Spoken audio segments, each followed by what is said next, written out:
আসসালামু আলাইকুম। প্রতিদিনের রান্নার আরও একটি রেসিপি নিয়ে হাজির হয়ে গেলাম। আজকে আমি বাঙালির প্রিয় খুবই সিম্পল একটা রেসিপি আপনাদের সাথে শেয়ার করব, আর সেটি হচ্ছে ঘন ডাল। তো প্রতিদিন মাছ মাংস খেতে আসলে ভালো লাগে না, তা এরকম যদি একটা ঘন ডাল আর আলু ভর্তা হয় তাহলে কিন্তু আমাদের আর কিছুই লাগে না। তো খুবই মজার এই রেসিপিটা আজকে আমি খুবই সহজভাবে তৈরি করে দেখাবো। তো আশা করছি আপনাদের ভালো লাগবে। তাহলে চলুন চলে যাই মূল রেসিপিতে।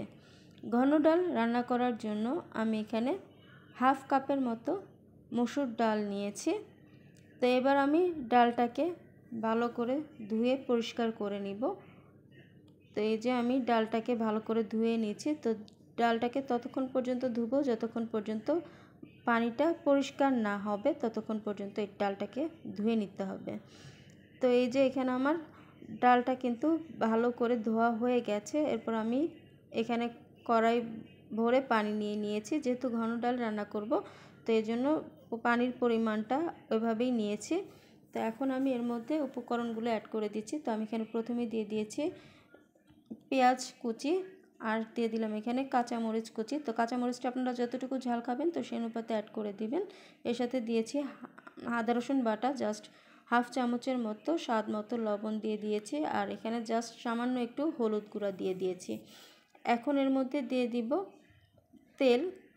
তো তেলটাও কিন্তু আমি অল্প পরিমাণে দিয়েছি, 1 চামচের মতো। তো এবার সব কিছু দিয়ে চুলার মধ্যে বসিয়ে দিলাম। এবার একটু নেড়ে চেড়ে সব কিছু ভালো করে মিশিয়ে দিচ্ছি। তো এবার এটা বলক আসা পর্যন্ত অপেক্ষা করব। আর এই ডাল রান্না করা কিন্তু খুবই সহজ। চুলায় বসিয়ে রাখলে কিন্তু এই ডালটা রান্না করা হয়ে যায়, তেমন একটা খাটাখাটনিও করতে হয় না। তো এই যে এদিকে আমার ডালটা কিন্তু সেদ্ধ হয়ে গেছে, ডাল রান্নাটা কিন্তু পুরোপুরি কমপ্লিট।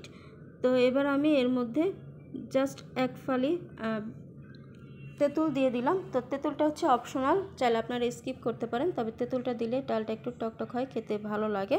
তো আমরা আসলে যেভাবে রান্না করি তো সেই রেসিপিটা আপনাদের সাথে শেয়ার করলাম। তো অনেকেই তো অনেকভাবে রান্না করে। তো এই যে এদিকে আমার ডাল রান্নাটা কিন্তু হয়ে গেছে। তো আমি এবার এই পর্যায়ে চুলাটা অফ করে দিচ্ছি। তো এবার আমি এটাকে একটা সার্ভিং প্লেটে সার্ভ করে দিয়েছি। তো তৈরি হয়ে গেছে আমার ভীষণ প্রিয় মসুর ডাল দিয়ে ঘন ডাল। তো এই ডাল হলে কিন্তু আমার গরম ভাতের সাথে আর কিছুই লাগে না, জাস্ট নিমিশে 1 প্লেট ভাত শেষ হয়ে যায়। তো আশা করছি আমার আজকের এই রেসিপিটি আপনাদের ভালো লেগেছে। যদি ভালো লাগে তাহলে অবশ্যই আপনার ফ্রেন্ডস অ্যান্ড ফ্যামিলির সাথে শেয়ার করবেন। তাহলে আজকে এই পর্যন্ত, আল্লাহ হাফেজ।